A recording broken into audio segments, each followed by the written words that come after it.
எல்லாருக்கும் வணக்கம்.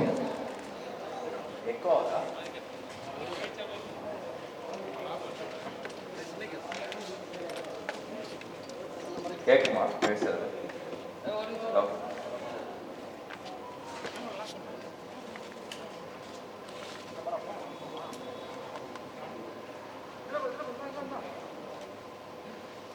ரெடியா?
எல்லாருக்கும் வணக்கம்.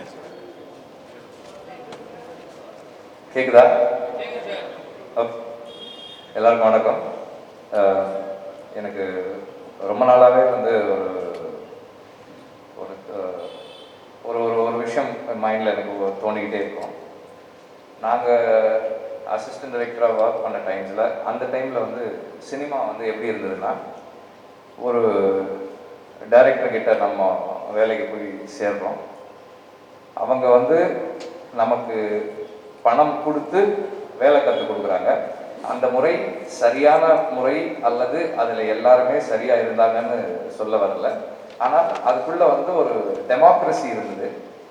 ஒரு இயக்குனர் யாரை வேணால் சேர்த்துக்குவார், திறமையின் அடிப்படையில் சேர்த்துக்குவார், அவருக்கு பிடிச்சிருந்தா சேர்த்துக்குவார்.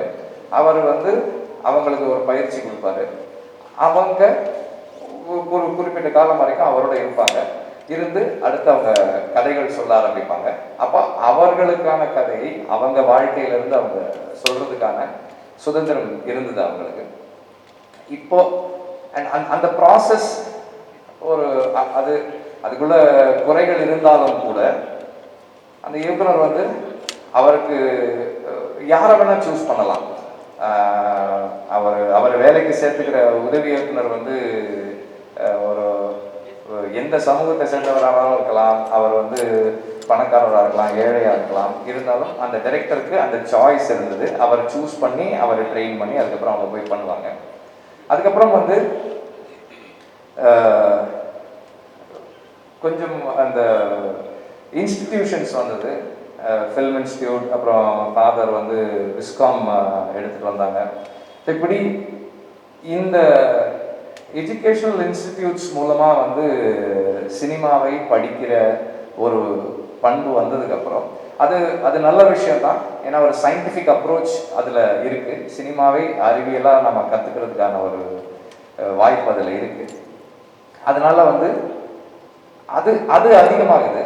அப்படி படிச்சுட்டு அதுக்கப்புறமா உதவி இயக்குனராக வேலை செய்யணும். சில பேர் வேலை செய்யாமலும் படங்கள் பண்ண ஆரம்பிக்கிறாங்க. ஆனால் வந்து இந்த சினிமா கல்வி முறை ஒரு கட்டத்துக்கு மேலே என்ன ஆகுது, நான் ஃபீல் பண்ணது என்னன்னா, ரொம்ப எக்ஸ்பென்சிவ் ஆகிடுச்சோ அப்படின்ற ஒரு எண்ணம் எனக்கு இருக்கு. அப்போ ஃபீஸ் அதிகமாக ஒரு குறிப்பிட்ட வகுப்பை சார்ந்தவர்களும் ஒரு குறிப்பிட்ட அல்லது ஒரு சில குறிப்பிட்ட சமூகத்தை சார்ந்தவர்களும் மட்டுமே அந்த கலையை கல்வியாக கற்றுக்கக்கூடிய ஒரு சூழல் ஏற்படுது. அது எனக்கு கொஞ்சம் டிஸ்டர்பன்ஸாக இருந்தது. ஏன்னா நாளைக்கு ஒரு நான் என்னுடைய வாழ்க்கையிலிருந்து என்னுடைய கதையை நான் சொல்ல முடியும். இப்படி சினிமா, கல்வி ஒரு ஒரு ஒரு சிலர்கிட்ட போய் சேரும்போது என்ன ஆகுதுன்னா அவங்களோட கதைகள் மட்டும்தான் சொல்ல முடியும். அப்புறம் இப்போ என்னுடைய கதையை நான் சொல்லணும்னு நினைச்சா எனக்கு அதுக்கான ஏஜென்சி இல்லாமல் போயிடும். அவங்க தான் வந்து என் கதையை சொல்ற மாதிரி இருக்கும். அப்போ ஒரு இன்னும் 10 வருஷம் 15 வருஷம் கழிச்சு ஒரு ஒடுக்கப்பட்டவங்களுடைய ஒரு ஒரு குரல் வரணும் அப்படின்னா அது வேற ஒருத்தர் மூலமா வரதா இருக்கும். என் கதையை நான் சொல்வதற்கான ஸ்கில் செட்ஸ் எனக்கு இல்லாமல் போயிடும். ஸோ அதை பற்றி நான் நிறைய கொஞ்சம் காலமாக பேசிகிட்டே இருக்கோம். 2-3 இயர்ஸாக பேசிகிட்டு இருக்கோம். அப்புறம் ஃபாதர் கிட்ட அதை பற்றி பேசும்போது இதை வந்து பிரேக் பண்ணி ஒன்று பண்ணணும் அப்படின்னு சொல்லி பேசிகிட்டு இருக்கும்போது அப்புறம் ஃபாதரோட பேசினப்போ இந்த ஒரு இன்ஸ்டிடியூட் இப்படி ஒன்று பண்ணலான்னு சொல்லி சொன்னாங்க. ஸோ அப்படி பேசினோம். இதனுடைய எண்ணம், ஐடியா என்னன்னா, தமிழ்நாட்டில் இருந்து ஒரு ஒரு ஒரு 35 மாணவர்கள், 37 மாணவர்கள், ஒரு பாண்டிச்சேரியிலேருந்து 2 மாணவர்கள், இப்படி எல்லா டிஸ்ட்ரிக்ட்ஸ்லேருந்தும் ஐடியலி ஸ்பீக்கிங் எல்லா டிஸ்ட்ரிக்ட்ஸ்லேருந்தும் எடுக்கிறது. அப்புறம் புலம்பெயர்ந்த தமிழர்கள் ஒரு 2 பேர் எடுக்கிறது. இப்படி செலக்ட் பண்ணி இந்த செலெக்ஷன் ப்ராசஸ்க்கு என்ன முக்கியமான ஒரு சில க்ரைட்டீரியாஸ் இருக்குது. அது என்னன்னா, ஃபர்ஸ்ட் ஜென்ரேஷன் கிராஜுவேட்ஸாக இருக்கணும். இது போஸ்ட் கிராஜுவேஷன் கோர்ஸ் இது. ஸோ ஃபர்ஸ்ட் ஜென்ரேஷன் கிராஜுவேட்ஸாக இருக்கணும். அவங்க சோஷியலி பேக்வேர்ட் அல்லது எக்கனாமிக்கலி பேக்வேர்டாக இருக்கணும். அண்ட் அவங்கள ஒரு ஒரு 5 பேரை ஒரு ஒரு ஒரு டிஸ்ட்ரிக்டில் ஷார்ட் லிஸ்ட் பண்ணுறோம்னா அவங்க வீடுகளுக்கு போய் அங்கே இருக்கிற சூழலை பார்த்து அதிலிருந்து தான் வந்து செலக்ட் பண்ணுறோம். ஸோ பேசிக்காக வந்து என்னென்னா, வாய்ப்பு மறுக்கப்பட்டிருக்கிற அல்லது வாய்ப்பு கொடுக்கப்படாமல் இருக்கிற திறமைசாலிகளை தேர்ந்தெடுத்து அவங்களுக்கு வாய்ப்பு கொடுக்கணுன்றதான் இதனுடைய பேசிக் ஐடியா. அதனுடைய செலெக்ஷன் ப்ராசஸ் எப்படின்றத ஃபாதர் எக்ஸ்பிளைன் பண்ணுவாங்க.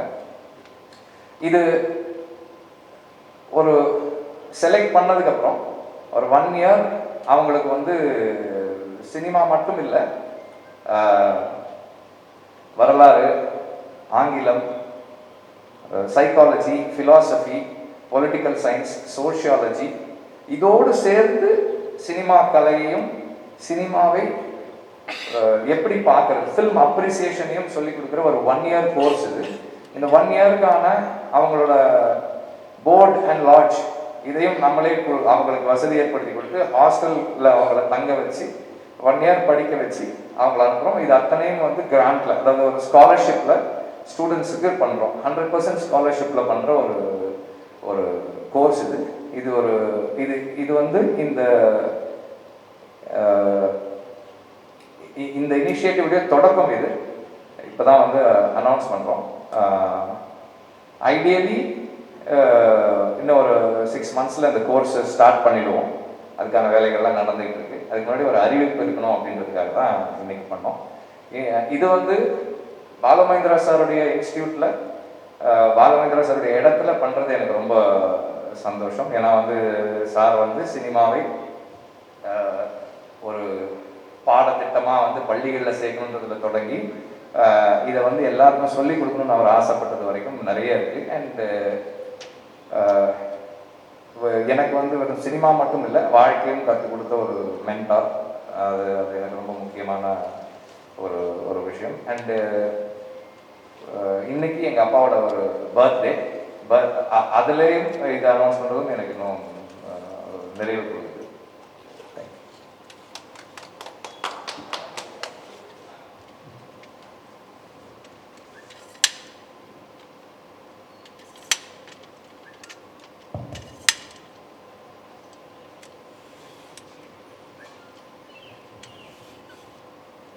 வணக்கம் நண்பர்கள். சில பேர் என்ன கருத்து கணிப்பு தொடர்பாக ப்ரெஸ் மீட் வைக்கிறதில் பார்த்துருப்பீங்க. இந்த வருஷம் கருத்து கணிப்பு தொடர்பான ப்ரெஸ் மீட்டுக்கு பதிலாக இந்த ப்ரெஸ் மீட்டில் வெற்றிகளோடு கலந்துக்கிறேன். இது வந்து வெற்றிகளால் ஏற்பாடு செய்யப்பட்டு இருக்கக்கூடிய ப்ரெஸ் மீட்டு. வெற்றியை நோக்கி வெற்றி நடை போடக்கூடிய ஒரு தொடக்கத்தை காட்டக்கூடிய ஒரு ப்ரெஸ் மீட்டு.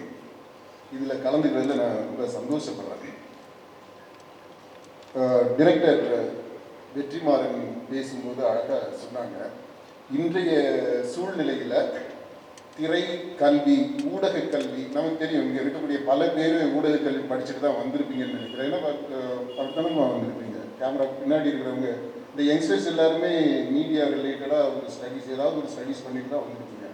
And you know how much it castes and how much trouble you need to take, starting from அந்த அப்ளிகேஷன் போடுறதுக்கு முன்னாடி கேபிடேஷன் ஃபீல் ஆரம்பிச்சு, அப்புறம் அந்த ஃபீஸ் இந்த ஃபீஸ் அது இது அப்படியெல்லாம் போயிட்டு ப்ராஜெக்ட் நீங்கள் பண்ணுறதுக்கு அதுக்கு ஒரு ப்ராக்ஸி ஒருத்தரை பார்த்து பண்ணி அதெல்லாம் நம்ம எவ்வளோ சிரமப்பட்டு இந்த டிகிரியை முடிச்சுட்டு வர்றோம்னு நமக்கு தெரியுது. அதை தான் அவர் நாசுக்காக சுட்டி காட்டினார். இன்றைக்கு ஊடக கல்வின்றது அன்அஃபோர்டபுளாக இருக்குது. சாதாரண ஒரு நடுத்தர குடும்பம்னு எடுத்துக்கிட்டாலே அவங்களாலே கூட இந்த கல்வியை கற்றுக்க முடியல. திறமை இருக்குது, தகுதி இருக்குது, ஆர்வம் இருக்குது, பேஷன் இருக்குது, ஃபயர் இருக்குது, இதெல்லாம் நம்ம பயன்படுத்துகிற வார்த்தைகள்.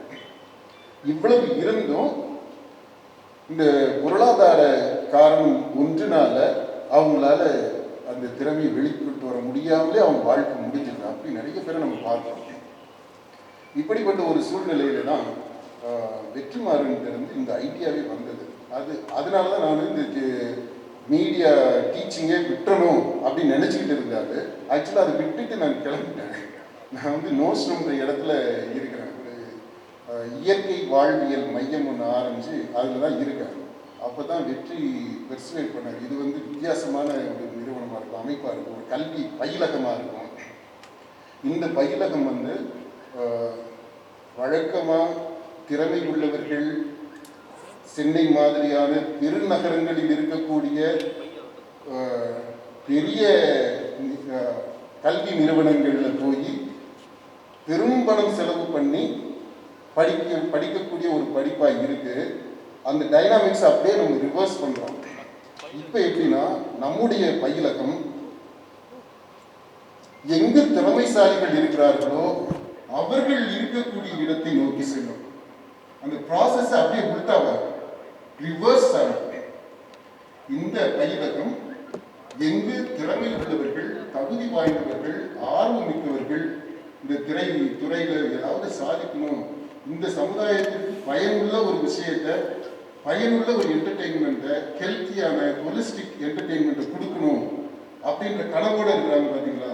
அந்த கனவு உள்ளவர்களை, கனவு காணும் இளைஞர்களை, இளம் பெண்களை தேடி இந்த பயிலகம் போகுது. தமிழ்நாட்டில் எந்த மூலை முடுக்கில் இருந்தாலும் இந்த திறமைசாலியை கண்டுபிடிக்கணும். கண்டுபிடிச்சு அவங்கள்ட்ட இருக்கக்கூடியாதான் அவங்க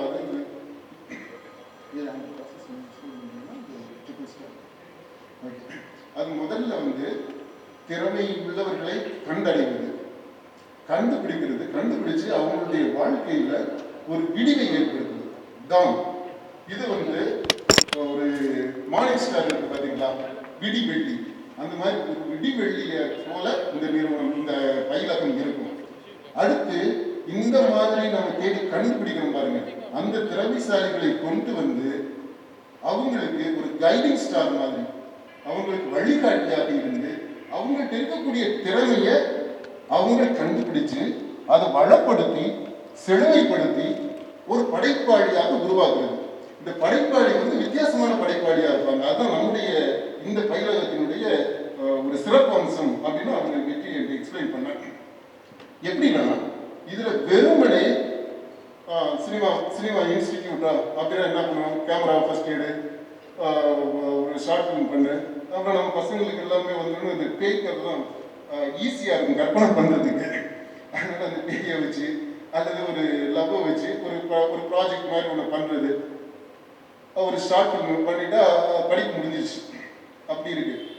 அப்படி இல்லாமல் நீ உண்மையாகவே ஒரு நல்ல திரைப்படத்தை எடுக்க வேண்டும் என்றால் சினிமாவை பற்றி மட்டும் கற்றுக்கொள்ள முடியாது.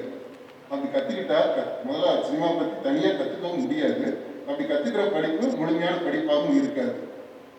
நீ எந்த பண்பாட்டில் பின்புலத்தில் இருந்து வருகிறாயோ உன்னுடைய பண்பாட்டை நன்கு கற்று தெரிந்து தெளிந்து பண்பாட்டில் வேறு ஊன்ற வேண்டும். Getting rooted in one's culture.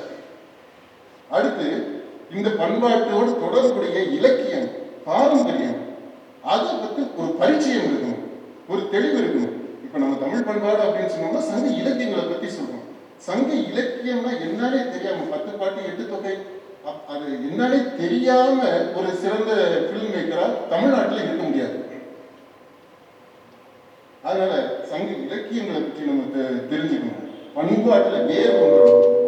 அடுத்து இந்த படம் எடுக்கிறது, திரைப்படமா எடுக்கிறோம் அப்படின்னா எதுக்கு? அங்கதான் சமூக பொறுப்புணர்வு இருக்கு. ஒரு சமூக பொறுப்புணர்வோடு சோசியல் இக்விட்டியை மனதில் வைத்து, அதாவது சமூக சமனாக்கம், அந்த சமனாக்கம் அப்படின்ற அதுக்கு அதை நோக்கிய படம் எடுக்கணும். ஆனா இதே சமயத்தில் இது வந்து வெறும் அவார்டு மட்டுமே வாங்கக்கூடிய படமாக எடுக்கிறதுக்கு அப்படியான பயிற்சியாக இருக்காது. இது கமர்ஷியலி சக்சஸ்ஃபுல் ஃபிலிம்ஸ், அதாவது பாக்ஸ் ஆஃபீஸ்ல வெற்றி பெறக்கூடிய நல்ல அதாவது ஹெல்த்தி என்டர்டெயின்மெண்ட், அப்படி என்டர்டெயின்மெண்ட் தரக்கூடிய ஒரு பயிற்சி. அப்படி அந்த பயிற்சி களமாக இந்த பயிலகம் இருக்கும். இது இரண்டாவது. மூன்றாவது ஸ்டார் அப்படின்னா இந்த மாதிரி பயிற்சி பெற்றவர்கள் முடிந்து கடைசியாக ஒரு சூப்பர் ஸ்டாராக வருவார்கள். ஃபர்ஸ்ட் வந்து ஒரு விடிவெள்ளி மார்னிங் ஸ்டார், அதான் இந்த பயிலகம் தேடி போய் அவங்களை கண்டுபிடிச்சு இங்க கொண்டு வந்து அவங்கள வழி நடத்துது. அது இரண்டாவது கைடிங் ஸ்டார். மூன்றாவது இவர்கள் அனைவருமே இந்த படிப்பு முடியும் போது ஒரு சமூக பொறுப்பு மிக்க சூப்பர் ஸ்டாராக இவால்வ் ஆவாங்க. அது வந்து டைரக்டராக தான் இருக்கணும்னு அவசியம் கிடையாது. ஒரு பெரிய ஒரு அனலிஸ்டா இருக்கலாம், ஒரு ரைட்டரா இருக்கலாம், ஸ்கிரீன் பிளே ரைட்டரா இருக்கலாம், ஒரு போட்டோகிராஃபரா கேமராமேனா இருக்கலாம், ஒரு நடிகராக கூட வரலாம். அது அவங்களுடைய தனித்துவத்தை பொறுத்து, இல்லை ஒரு பேராசிரியராக கூட வரலாம். இதை முடிச்சுட்டு பண்பாட்டிலேயே ஆய்வு செய்யக்கூடிய ஒரு ஆய்வாளராகவும் வர முடியும். அரசியல் ஆய்வுகள் பண்ணக்கூடியது பார்த்தீங்கன்னா அந்த மாதிரியான ஆய்வாளராகவும் வர முடியும். அதனால இது பல்துறை interdisciplinary multidisciplinary approach to the study of film making. அதனால இந்த நிறுவனத்தினுடைய இந்த பயிலகத்தினுடைய பெயர்லேயே ஃபில்ம் அண்ட் கல்ச்சர் அப்படின்னு இருக்கும், சேர்ந்துருக்கும். நீங்கள் உங்களுக்கு ஹேண்ட் அவுட் கொடுப்பாங்க, உங்களுக்கு பிடிஎஃப் வந்திருக்கலாம், அதில் பார்த்தீங்கன்னா இதுதான் இதனுடைய தனித்துவமாக இருக்கும் அப்படின்னு வெற்றிமாறன் சொன்னதுனால நான் என்னுடைய முடிவை மாற்றி அங்கே போய் இயற்கை வாழ்வியல் மையம்னு இருந்த ஆள், சரி இதில் இன்வால்வ் பண்ணுவோம் அப்படின்ட்டு மென்டராக இந்த அமைப்போடு சேர்ந்து இது வந்து ஒரு eventually it will have become a film making movement, a different kind of film making movement. Tamil Nadu தழுவிய சமூக அக்கறை உள்ள திரைப்படங்களை உருவாக்கக்கூடிய புதிய தலைமுறை இயக்குநர்களை, புதிய தலைமுறை ஃபில்ம் மேக்கர்களை உருவாக்கக்கூடிய ஒரு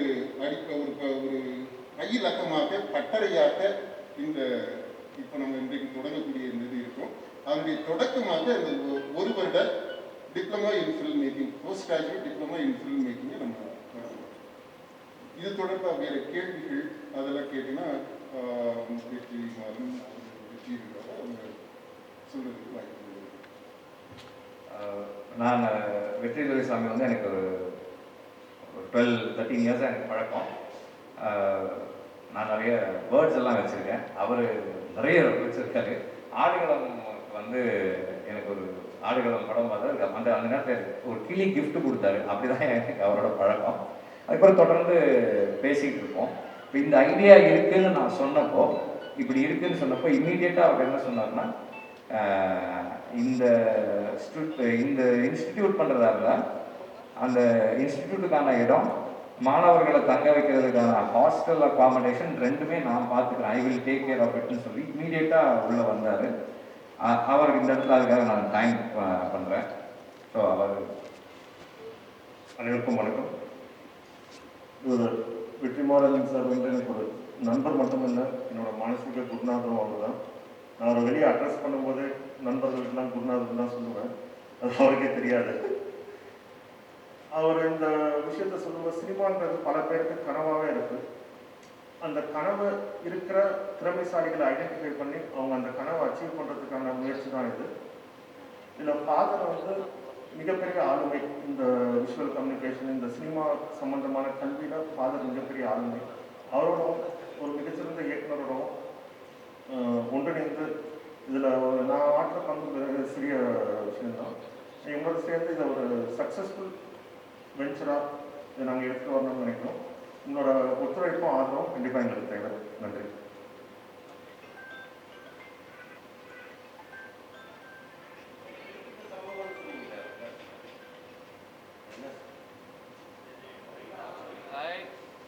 எப்படி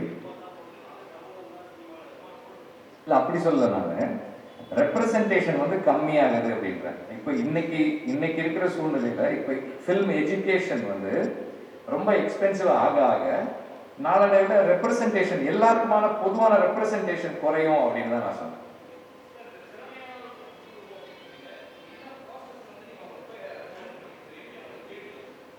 அது 5 படிநிலை இருக்குது. ஃபர்ஸ்ட் ஸ்டெப், முதல் படி என்ன அப்படின்னா, நம்ம இந்த வெப்சைட்டில் இப்போ உங்கள் மூலமாக இப்போ தமிழ்நாடு முழுக்க உலகம் முழுக்கவே இதை பற்றி செய்தி தெரிய வரும். இது தெரிஞ்ச உடனே அந்த ஆர்வம் உள்ளவர்கள் அப்ளை பண்ணுவாங்க. அது அப்ளிகேஷன் ஃபார்ம் இருக்குது, நம்ம வெப்சைட்லேயே இருக்குது. அதில் அப்ளை பண்ணுவாங்க. அதை ஒரு எக்ஸ்பர்ட் டீம், நம்ம கோர் டீம் இருந்து அதை ஸ்க்ரூட்டினைஸ் பண்ணி அதிலிருந்து ஒரு ஷார்ட் லிஸ்ட் பண்ணுவோம். அதில் உண்மையிலேயே ஆர்வம் உள்ளவங்களா என்ன, நம்முடைய க்ரைட்டீரியா இருக்குது பார்த்தீங்களா, அந்த க்ரைட்டீரியாவுக்கு நம்ம இதில் சொல்லியிருக்கோம். வேணும்னா அதை நமக்கு தெளிவாக எடுத்து சொல்லுவோம். ஸோ அந்த க்ரைட்டீரியா படி ஒத்து வரக்கூடியவர்களை ஷார்ட் லிஸ்ட் பண்ணிடுறோம். அது முதல் நிலை. இரண்டாவது நிலை, ஷார்ட் லிஸ்ட் பண்ணவங்களுக்கு ஒரு எழுத்துப்பூர்வமாக ஒரு தேர்வு இருக்கும். ஒரு ஆப்டிடியூட் எப்படி இருக்குது, ஆப்டிடியூட் என்னவா இருக்குது, not just aptitude but also the attitude, அதையும் நம்ம செக் பண்ணுறதுக்காக ஒரு எழுத்துப்பூர்வமான ஒரு தேர்வு இருக்கும். அதை அடிப்படையாக வச்சு ஒரு அடுத்த லெவல் ஷார்ட் லிஸ்ட் இருக்கும். அதுக்கப்புறம் வந்து ஒரு அகடமிக்காக அவங்களுக்கு வந்து கற்றுக்கொள்வதில் எவ்வளவு ஆர்வம் இருக்குது, எவ்வளவு தெரிஞ்சிருக்கிறாங்கன்ற விஷயம் நமக்கு முக்கியம் இல்லை. தெரிந்து கொள்வதற்கு எவ்வளவு தூரம் அவங்களுக்கு ஆர்வம் இருக்குது அப்படின்றத நம்ம பார்க்கணும். கற்றுக்கொள்வதற்கு உதாரணமாக, தம்பி நீங்கள் புக்கெல்லாம் படிப்பீங்களா, வாசிக்கிற பழக்கம் இருக்கா அப்படின்னு கேட்குறாங்க. நான் வாசிப்பேன் அப்படின்னா, சரி உங்களுக்கு பிடிச்ச ஆத்தர் யாரு அப்படின்னா, ரைட்டர் அப்படி யாருன்னு கேட்டால் யோசிக்கிறேன் நான் இந்த நக்கீரன் 30 ஆண்டுகள்லாம் படிப்பேன் அப்படின்னா. நான் ஜோக்குக்கு சொல்லலை, இது மாதிரி பல பேர் இந்த ஆர்வங்கள் வந்து இந்த லெவலில் தான் இருக்கிறாங்க. ரீடிங் அப்படின்னாலே இதுதான் ரீடிங். இது தப்புன்னு நான் சொல்லலை, இது கண்டிப்பாக அவசியம். நம்ம பயிலகத்திலையும் இதெல்லாம் வாசிக்கிறதுக்கு கண்டிப்பாக சொல்லுவானுங்க. ஆனால் இது மட்டும்தான் வாசிப்பு அப்படின்னு நினச்சிட்டு இருக்கிறாங்க பார்த்தீங்களா. இதை தாண்டி போகணும் அப்படின்ற அந்த உணர்வு இருக்கு பாருங்க, அது இருக்கிறதா என்னன்னா நம்ம பார்த்தோம். Academic interview. அடுத்தது வந்து ஒரு ப்ரொஃபஷனலாக இன்டர்வியூ. அதாவது இந்த திரைத்துறையில் இருக்கக்கூடிய ஈடு கொடுக்கக்கூடிய அளவில் நம்ம இதுக்கு ஒரு இந்த பயிலகத்துக்கு ஒரு இலக்கு வச்சிருக்கிறோம், லட்சியம் வச்சிருக்கிறோம், ஒரு மோட்டோ வச்சிருக்கிறோம், தத்துவார்த்த வழிகாட்டி வச்சிருக்கிறோம். From screens to social equity அப்படின்றோம். ஸோ இதை எவ்வளவு தூரம் அவங்க இந்த தம்பியோ உங்க தங்கச்சியோ பிள்ளை உள்வாங்கி இதோட ஒத்து உணர முடியும் அப்படின்றத ஆய்வு செய்வதற்கு அடுத்த லெவலாக ஒரு ப்ரொஃபஷனலான ஒரு இன்டர்வியூ. ஸோ அகடமிக் ஒரு இன்டர்வியூ இருக்குது, ப்ரொஃபஷனலாக இன்டர்வியூ இருக்குது. அதுக்கப்புறம் நான் சொன்னேன் பார்த்தீங்கன்னா, வீடு தேடி போகிறது. இது எல்லாத்தையும் ஷார்ட் லிஸ்ட் பண்ணுறவங்க கடைசியாக ஒரு தோராயமாக இப்போதைக்கு எப்படின்னா, ஒரு மாவட்டத்துக்கு ஒருத்தர் அல்லது ஒரு நாடாளுமன்ற தொகுதிக்கு ஒருத்தர், நம்ம இது அந்த மாதிரி. அப்போ ஒரு 30, 35, 40 பேர். அதில் ஒரு பாதிக்கு பாதி பெண்கள் இருந்தாங்கனாலும் ரொம்ப சந்தோஷம். கொஞ்சம் பேர் அரவாணிகள் இருக்கிறாங்க, அதில் ஒரு 5-10% அரவாணிகள் வர்றாங்க அப்படின்னா இன்னொரு அரவாணிகள்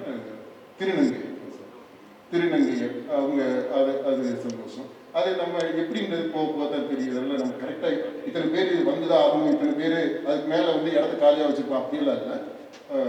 எவ்வளோ பேர் வர்றாங்களோ அவங்கள நம்ம இது தேர்ந்தெடுக்கிறோம். அப்புறம் ஹோம் விசிட், வீட்டுக்கு போய் வீட்டில் சூழ்நிலையை பார்த்து அங்கே பெற்றோர்களோட பேசி. ஏன்னா இப்போ சில சமயங்களில் எப்படி இருக்கும்னா, அந்த பையன் சினிமா பண்ணணுன்றப்போ அவங்க வீட்டில் தேர் மேபி அதர் கமிட்மெண்ட்ஸ். இப்போ இம்மீடியட்டாக அட்டன் பண்ண வேண்டிய விஷயங்கள் இருக்கலாம், உடனே விட்டு ஓடி வந்துடலாம் முடியாது, அப்படிப்பட்ட சூழ்நிலைகள்லாம் இருக்கலாம். இதெல்லாம் நம்ம நேராக போய் பார்த்தோம்னா தான் தெரியும். அடுத்து பெற்றோர்கள் எவ்வளோ தூரம் இதுக்காக சாக்ரிஃபைஸ் பண்ணுறதுக்கு இந்த பையனுடைய அல்லது இந்த பொண்ணுடைய கனவை எவ்வளோ தூரம் அவங்க ஷேர் பண்ணுறாங்க, பகிர்ந்துக்கிறாங்க அப்படின்றதை நம்ம பார்க்கணும். ஸோ இதெல்லாம் நேரடியாக பார்த்து அதுக்கப்புறம் தான் நம்ம ஃபைனலைஸ் பண்ணுறோம்.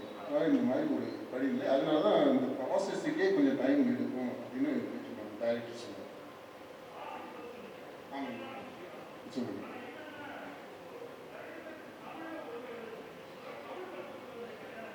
கண்டிப்பாக கண்டிப்பாக.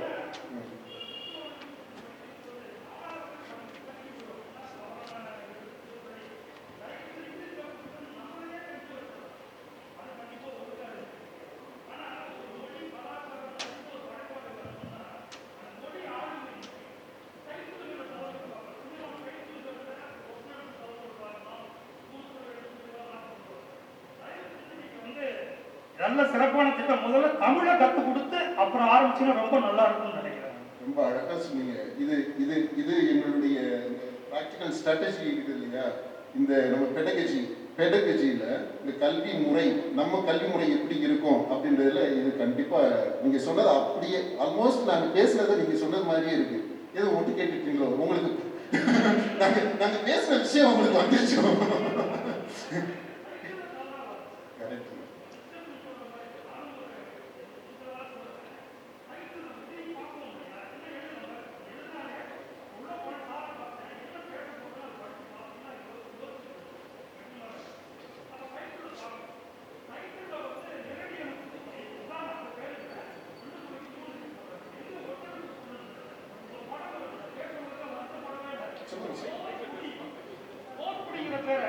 போர்க்குடிங்கிற பேரை போர் ஸ்பேஸ் விட்டு குடின்னு சண்டை போட்டு போய் குடி, போர் பண்ணிட்டு குடி அப்படின்னு அதுக்கு அர்த்தம் வருது. போர்க்குடிங்கிற வார்த்தைக்கு ஏன்னா மொழி ஆளுமை இல்லாத ஒருத்தன், மொழியை நேசிக்காத ஒருத்தன் அவன் இனத்தையோ அவன் கலாச்சாரத்தையோ நேசிக்க முடியாது. அந்த மொழி சரியா கையாளுற தன்மை வந்தாதான் மொழிப்பற்று, மொழி வழியா இனப்பற்று, தான் நிலப்பற்று வரும். அதனால தமிழை முதல்ல சரியா கற்றுக் கொடுப்பது உங்களுடைய மிகச்சிறந்த முயற்சிகள்ல முக்கியமாக நான் ஆசைப்பட்டேன். முன்னதான் தெரியாது, நானே இப்பதான் வந்தேன். ஒன்றா யோசிச்சிருக்கோங்கிறது வந்து எனக்கு மிகுந்த சந்தோஷம். நம்முடைய ஃபேக்கல்ட்டிலேயே ஆசிரியர் குழுவில் தமிழ் ஆசிரியர் ஒருத்தர் நம்ம எடுத்திருக்கோம். பிஹெச்டி முடித்த நல்ல யங்கா இந்த தலைமுறையை புரிஞ்சுட்டு அவங்களோட ஒத்துணர்ந்து செயல்படக்கூடிய ஒருத்தரை நம்ம தேர்ந்தெடுக்கிறோம். தமிழ் கற்றுக் கொடுப்பதற்கு, தமிழ் எழுதுறதுக்கு பயிற்சி இருக்கு. காம்போசிஷன் அந்த காலத்தில் நம்ம ஸ்கூல்ஸில் காலேஜஸ்ல எல்லாம் இருக்கும் பார்த்தீங்களா, அந்த மாதிரியான பயிற்சி இங்கே இருக்கும். தமிழில் அவங்க ஒரு படம் பார்க்குறாங்க அப்படின்னா சினாப்சிஸ் தமிழில் எழுதுவாங்க. அது தமிழில் எழுதுறது படத்தை பற்றி மட்டும் எழுதுறதுக்கு என்ன எழுதி புரிஞ்சுக்கிட்டாங்கன்றத பார்க்கறது இல்லை, தமிழை எப்படி எழுதியிருக்கிறான் அப்படின்றத பார்க்கறதுக்காகவும் அந்த பயிற்சி. அது கண்டிப்பாக நீங்கள் செய்யணும், ரொம்ப நல்லது நீங்கள் சொன்னீங்க.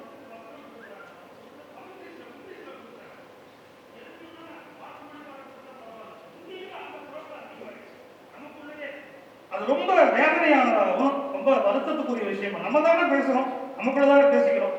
எதுக்கு ஆங்கிலத்தில் வசனத்தை எழுதி கொடுக்க வேண்டியங்கிற ஒரு கொடுமையான நிலைமைகள். அது ஆங்கிலமும் இல்லை, தமிழ்லேஷன் ஒரு இல்லாத மொழியை அதையெல்லாம் மாற்றுவதற்கு சரியாக நல்லா இருக்கும். நிறைய நேரத்துக்கு நன்றி.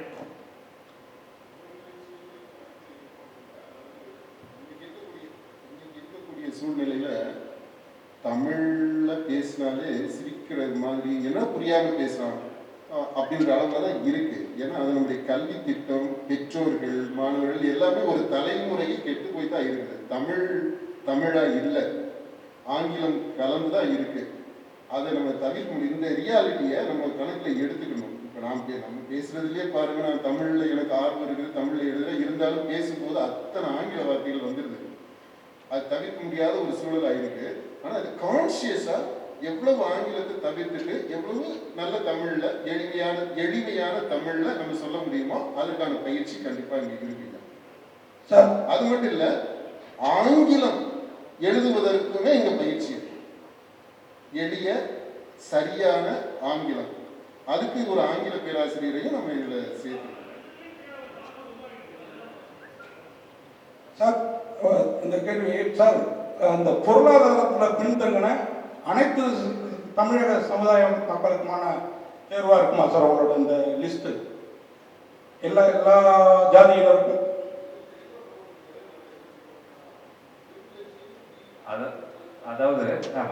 அதாவது socially and economically backward first generation graduates, அது நீங்க அண்டர்லைன் பண்ணுங்க. ஓகேவா? முதல் தலைமுறை பட்டதாரிகள். சார் அவர் சைலேஷ் துரைசாமி சார் சன் அவர் சார், நீங்கள் சாரோட சொன்ன தானே? இல்லை அப்பாவோட ஐஏஎஸ் அகாடமி மாதிரி இந்த அகாடமியும், நான் அவங்க ஐஏஎஸ் அகாடமிக்கு அப்புறம் தான் தமிழ்நாட்டிலேருந்து நிறைய ஐஏஎஸ் ஐபிஎஸ் ஆஃபீஸர்லாம் வந்தாங்க. அதேமாதிரி இதுக்கப்புறம் நல்ல திறமைசாலிகள் சினிமாவில் வருவாங்க அப்படிங்கிற நம்பிக்கையோடு தான் வெற்றி அவர் கூட கை கோத்துருக்கீங்களா எப்படி?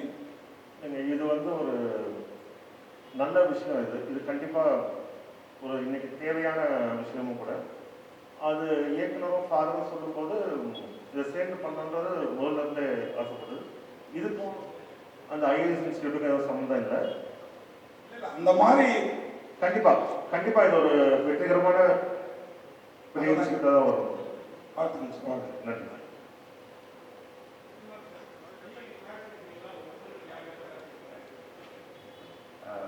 ஃபாதர் எப்படி சொன்னாங்கன்னா, மாசத்துக்கு ஒரு தடவையாவது நான் ஸ்டூடெண்ட்ஸோட இன்ட்ராக்ட் பண்ணி ரிவ்யூ பண்ணணும் அப்படின்னு சொல்லியிருக்கேங்க. ஐ திங்க் நான் ஃப்ரீயாக இருக்கும்போது, நான் அவைலபிளாக இருக்கும்போது கண்டிப்பாக போவேன்.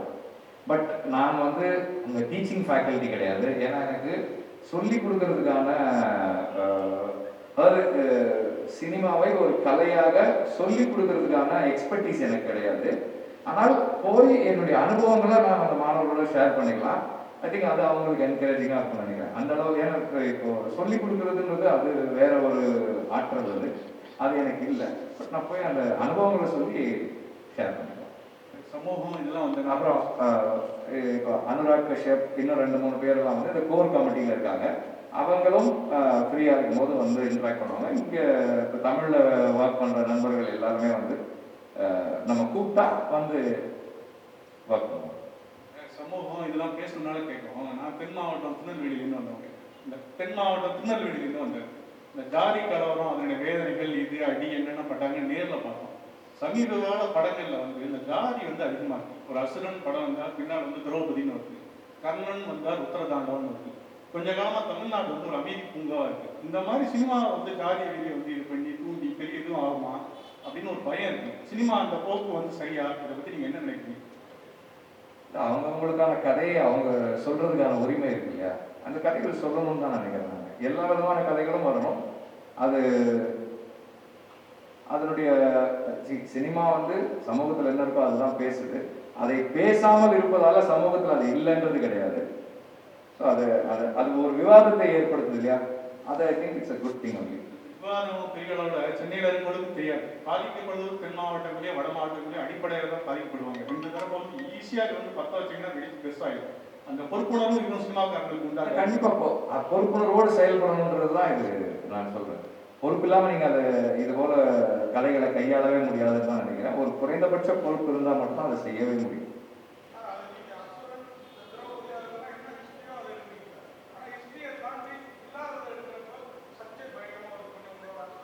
எல்லாருமே பாராட்டினாங்க. அதே மாதிரி அந்த திரௌபதியும் சில பாராட்டாங்க, சில இது பண்ணாங்க. இப்போ இருக்கிற காரணம் ஹிஸ்டரிக்கு தாண்டி எடுத்துட்டாங்க அப்படிங்கிற ஒரு விமர்சனம் வாதம்லாம் இருக்குது. அதை பற்றி என்ன நினைக்கிறீங்க?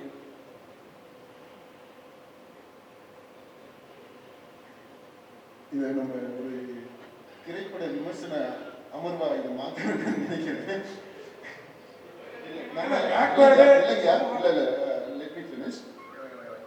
நம்ம ஒரு புதிய பயிலகம் ஆரம்பிக்கிறோம். அந்த பயிலகம் திரை பண்பாடு பயிலகம். இது பயிலகம், இது ஆய்வகம். It's going to be a research institute. Research பண்ணக்கூடிய திரைப்படத்தில் பண்பாட்டோடு தொடர்புபடுத்தி அரசியலோடு தொடர்புபடுத்தி ஆய்வு செய்வதற்கான ஒரு ரிசர்ச் இன்ஸ்டிடியூட்டாகவும் இது இந்த ஒரு ஆண்டில் மாறும். அதை நோக்கி தான் நம்ம போய்கிட்டு இருக்கோம். இதை பற்றிய விளக்கங்கள் அதில் நம்ம சொல்லும்போது என்ன தெளிவாக சொல்கிறோம் அப்படின்னா, இந்த நாம் தொடங்கி இருக்கக்கூடிய இந்த பயிலகம் ஆய்வகம் பண்பாட்டில் வேரூன்றிய சினிமா கலையில் தொழில்நுட்பத்தில் ஒரு பாண்டித்தியம் பெற்ற, சுற்றுச்சூழல் அந்த விழிப்புணர்வு உடைய, சமூக அக்கறை உள்ள திரைத்துறையினர், திரைப்பட இயக்குனர் மட்டும் இல்லை, மற்றவங்களும் இருக்காங்க. அந்த திரைத்துறையில திரை தொழில் செய்யக்கூடியவங்க, என்டர்டெயின்மெண்ட் பொழுதுபோக்கு தொழில் செய்யக்கூடியவங்க உருவாக்கக்கூடிய ஆய்வகமா பயிலகமா இது இருக்கும். இன்றைக்கு இருக்கக்கூடிய பிரச்சனைகள் இருக்கு, திரைத்துறையில பிரச்சனைகள் இருக்கு, சமுதாயத்தில் இருக்கு, அரசியல் இருக்கு. அதை நம்ம இங்க விவாதிக்க வேண்டாம். ஆனா இந்த பிரச்சனைகளை கண்டிப்பா இந்த மாணவர்கள் படிப்பாங்க. There will be a subject called political science, public administration, sociology, social psychology. இந்த பாடங்கள் எல்லாம் படிப்பாங்க. படிக்கும்போது இன்றைக்கு இருக்கக்கூடிய அப்புறம் கல்ச்சுரல் ஆந்த்ரோபாலஜி. ஸோ இந்த பாடங்கள்லாம் படிக்கும்போது ஆப்வியஸ்லி நீங்கள் கேட்டீங்க இல்லையா, நீங்கள் கேட்குற கேள்விகள் இருக்கு இல்லையா, இந்த கேள்விகளை கண்டிப்பாக அட்ரஸ் பண்ணி தான் ஆகும். அது வந்து பாடத்திட்டத்திலே இருக்கு. அதனால நீங்கள் ஒரு 1.5 ஆண்டுகள் காத்திருக்க வேண்டும். இந்த நம்ம அவுட்புட்டு எப்படி வருது அப்படின்றத ஒட்டி அந்த கான்வொகேஷனுக்கு கண்டிப்பாக வெற்றிமாறன் இயக்குனர் வந்து ஒரு ப்ரெஸ் மீட் ஏற்பாடு பண்ணுவார் கான்வொகேஷனுக்கு. அப்போ நீங்கள் வந்து இப்போ கேட்க நினைக்கிற கேள்விகள்லாம் அப்படி just hold on for some time and இந்த convocation you ask all this. Sir, ஒரு வருஷத்துக்குள்ள இந்த சோசியாலஜி எல்லாத்தையும் கற்றுக் கொடுத்துட முடியுமா சார் சினிமாவோட சேர்த்து? ஒரு வருஷத்துக்குள்ளார நீங்க சொன்னீங்கல்ல, இப்போ இவர் சொல்றாரு தமிழே ஃபண்டமெண்டலே தெரியாம இருக்காங்க அப்படின்ட்டு, அப்போ இந்த சப்ஜெக்ட்லாம் சேர்த்து கற்றுக் கொடுத்துட முடியுமா சினிமாவில்? அதாவது இல்லை, நம்ம வந்து உடனே இப்போ பொலிட்டிக்கல் சயின்ஸ்ன்னு சொன்ன உடனே பிஹெச்டி இன் பொலிட்டிக்கல் சயின்ஸ் அந்த அளவுக்கு நீங்க யோசிக்காதீங்க. அரசியல் அப்படின்னு சொன்னோம்னா அந்த அரசியல்ல என்ன ஒரு ஃபில்ம் மேக்கர் என்ன தெரிஞ்சிருக்கணும் அந்த விஷயங்கள். சோசியாலஜினா பேசிக் பிரின்சிபிள்ஸ் ஆஃப் சோசியாலஜி தெரியணும். சைக்காலஜியை பற்றி பேசும்போது பர்சனாலிட்டி தியரிஸ் ஆஃப் பர்சனாலிட்டி தெரிஞ்சிருக்கணும். ஏன்னா அவன் வந்து இமீடியட் அந்த பர்சனாலிட்டி தியரிஸை வந்து கேரக்டரைசேஷனுக்கும் பயன்படுத்த முடியும். ஒரு திரைப்படத்தில் கேரக்டர் உருவாக்கத்துக்கு சொந்தமாக யோசிக்கிறது இருக்கு. இப்போ சைக்காலஜி தெரிஞ்சிருந்தா அவனுடைய ஆளுமையை பற்றியும் தெரிஞ்சுக்க முடியும். அடுத்து அவன் உருவாக்கக்கூடிய கேரக்டரும் ஒரு ஆளுமை மிக்க கேரக்டர்ஸை அவன் கதையில உருவாக்க முடியும். ஸோ அந்த மாதிரி தான் நம்ம திட்டமிட்டு இருக்கோம். ஓராண்டுக்குள்ள முடிக்கக்கூடியது 24 மணி நேரமும் அவங்க படிக்க they will be available. This is entirely residential. முழுக்க 100 விழுக்காடு இது உண்டு உறைவிட பள்ளி. அதனால 24 மணி நேரத்தில் எப்போ வேணாலும் எந்த வகுப்பும் நடக்கலாம். அதுக்கு அவங்க தயாரா இருப்பாங்க. அப்படி நீங்க புரிஞ்சுக்கிட்டீங்க அப்படின்னா வெறுமனே 4 மணி நேரம் 3 மணி நேரம் காலேஜ் இருக்கு பார்த்தீங்களா, அந்த கான்செப்டை வச்சு பார்த்தோம்னா இது நடக்காது. இப்போ ஓராண்டுல அவங்க படிக்க போறது 3 ஆண்டுகளுக்கான படிப்புகளை படிச்சு முடிச்சிருக்காங்க. அதுக்கு கண்டிப்பா இங்க உத்தரவாதம் அதுக்கு உத்தரவாதம் நான் இருக்கேன் சார். இப்போ கிரியேட்டர்ஸ் பார்த்தீங்கன்னா பழைய காலத்துல இந்த இயக்குநர்கள் எல்லாம் பார்த்தீங்கன்னா ஒன்று நல்ல கல்வி முறை, அதாவது அவங்களோட மென்டார் கிட்ட ஒழுங்கான கல்வியை கற்றுக்கிட்டு அதுக்கப்புறம் இயக்குறாங்க. அப்படிப்பட்ட படங்கள்ல பார்த்தீங்கன்னா கவர்ச்சின்னு சொல்லிட்டு காமம் கிடையாது, ரொம்ப கொச்சைப்படுத்தக்கூடிய காமம் கிடையாது. அதுக்கப்புறமா பார்த்தீங்கன்னா ட்ரக்ஸ் வந்து பார்த்தீங்கன்னா அந்த காலத்துல கிடையாதுங்க. இப்ப இருக்கிற இயக்குநர்களும் ஃபிலிம் இன்ஸ்டியூட்ல படிச்சதெல்லாம் ஒழுங்கா பண்றாங்க. ஆனா இந்த ஃபாரின் ஃபிலிம்ஸ் வரைக்கும் பார்க்குறேன், ஷார்ட் ஃபிலிம்ஸ் வரைக்கும் பண்றேன் அப்படின்ற ப்ராப்பர் எஜுகேஷன் இல்லாம வரவங்க பார்த்தீங்கன்னா இன்னைக்கு அவங்களோட நிறைய படங்களை பார்த்தீங்கன்னா அதுல வன்முறைகள் அதிகமா இருக்கு, அதுக்கப்புறம் ட்ரக்ஸ் நிறைய இருக்கு, அதுக்கப்புறம் பார்த்தீங்கன்னா ஆபாச காட்சிகள் நிறைய வருது. ஒழுங்கான மென்டார் கிட்ட இருந்து வரவங்க அந்த மாதிரி பண்றது இந்த மாதிரி புதுமுகமாகட்டும் வரவங்க வந்து அவங்களாம் வந்து செல்ஃப் மேட் டிரெக்டர்ஸ் ஆகட்டும் வராங்க. அதாவது பழைய படங்கள் பார்க்குறாங்க, பழைய படங்கள் ஃபாரின் ஃபிலிம்ஸை பார்க்குறாங்க. Foreign culture is totally different from Indian culture. For example பார்த்தீங்கன்னா தமிழ் கல்ச்சரே கவர்ச்சியில் பார்த்தீங்கன்னா ஓரளவோடு தான் இருக்கும். அது நார்த் இந்தியன் ஃபிலிம்ஸ், இந்த ஹிந்தி ஃபிலிம்ஸ் அந்த மாதிரி பார்த்தீங்கன்னா ரொம்ப ஆபாசமாக இருக்கிற மாதிரி நமக்கு தெரியும். பட் அந்த மாதிரி கல்வி இல்லாமல் நீங்கள் கற்றுக் கொடுக்கணும் அப்படின்ற ஒரு எண்ணம் வச்சிங்கன்னா நல்லா இருக்கும்.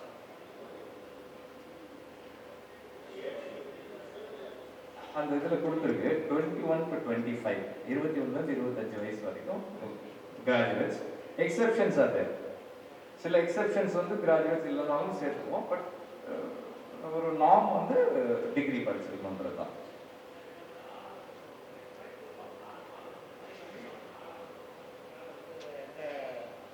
வாழ்வாதாரத்துக்கு வேற ஏதாவது துறைகளுக்கு ஒர்க் பண்ணிட்டு இருப்பாங்க.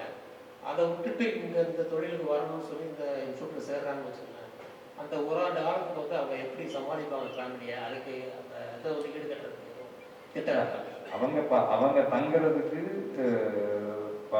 படிக்கிறதுக்கு சாப்பிட்றதுக்காக தான் நம்ம பார்த்துக்குவோம். அந்த அளவுக்கு நம்மளால பண்ண முடியும்.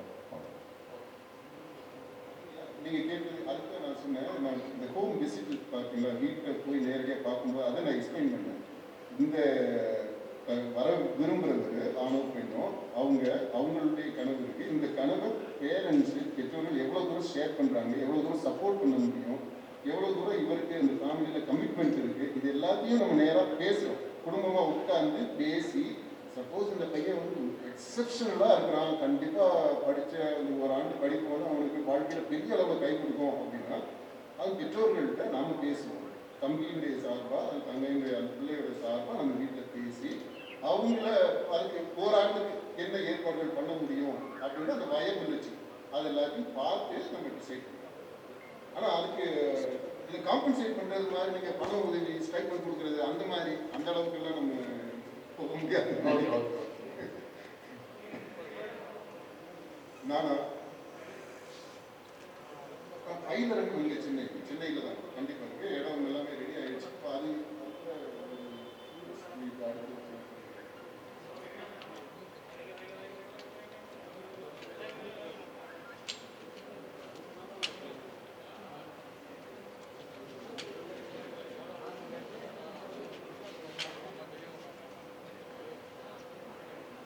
ஜான்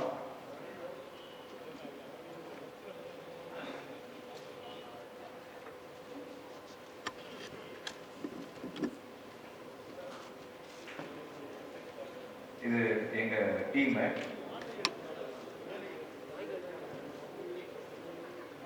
அவர் ஜான் வந்து என் பேர் ஜான் ரோமியோ. 10 இயர்ஸாக ஃபிலிம் எஜுகேஷனில் இருக்கேன், ஃபேக்கல்ட்டி. மெட்ராஸ் கிறிஸ்டியன் காலேஜில் வந்து துறை தலைவராக இருந்தேன். எங்கள் சார் சேர்ந்து இதை ஜாயின் பண்ணேன். ஜான் ஒரு ஷார்ட் ஃபிலிம் எடுத்து கேன் ஃபிலிம் ஃபெஸ்டிவலில் பெஸ்ட் ஷார்ட் ஃபிலிம்னு அவார்டு வாங்கியிருக்காரு அவர். அப்புறம் ரோஸ்லின் வந்து அவர் செல்வம் பாலமகேந்திர சார், அப்புறம் அவர் தொடர்ந்து கமல் சார் எல்லாருக்கும் ஸ்டில் ஃபோட்டோகிராஃபராக ஒர்க் பண்ணார். அவர் ஒய்ஃப் அவங்க. பாலமகேந்திர சார் ஸ்டுடியோ இன்ஸ்டியூட் நடத்துகிறப்போ அவங்க தான் ஃபுல்லாக இருந்து பார்த்துட்டாங்க, மேனேஜர் சைடு ஒர்க் பண்ணாங்க. ஸோ இந்த இன்ஸ்டிடியூட்லையும் she'll be taking care of that. And Jagadish Bala, இவங்க வந்து ஜெகதீஷ் வந்து என்னோட ஃப்ரெண்டு, நாங்கள் 2 பேர் ஒன்றா ஒர்க் பண்ணோம், இப்போ கூட ஒர்க் பண்ணுறாரு. அண்ட் பாலா வந்து சாருடைய இன்ஸ்டியூட்டில் லாஸ்ட் பேட்ச் படித்தான். அதுக்கப்புறம் வந்து என்னோட ஒர்க் பண்ணிட்டு இருக்கான். ஸோ இந்த இன்ஸ்டியூட் ஒர்க் எல்லாரும் ஷேர் பண்ணி தான் செய்கிறோம். இன்னும் நிறைய பேர் இருக்காங்க, மற்றவங்களும் இருக்காங்க. பட் இப்போ வரைக்கும் இவங்க எல்லாம் ஒர்க் பண்ணியிருக்காங்க. அதுதான்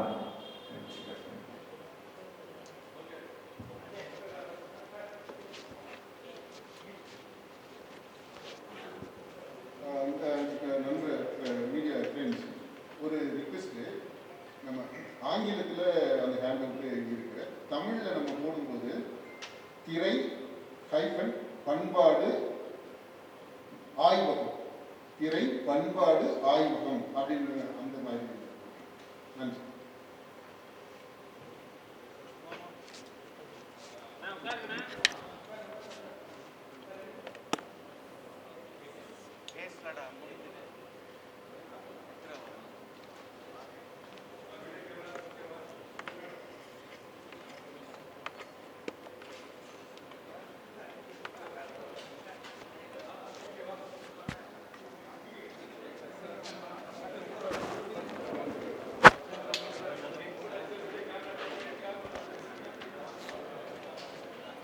Video camera okay, bro? Okay, bro. Thank you, sir.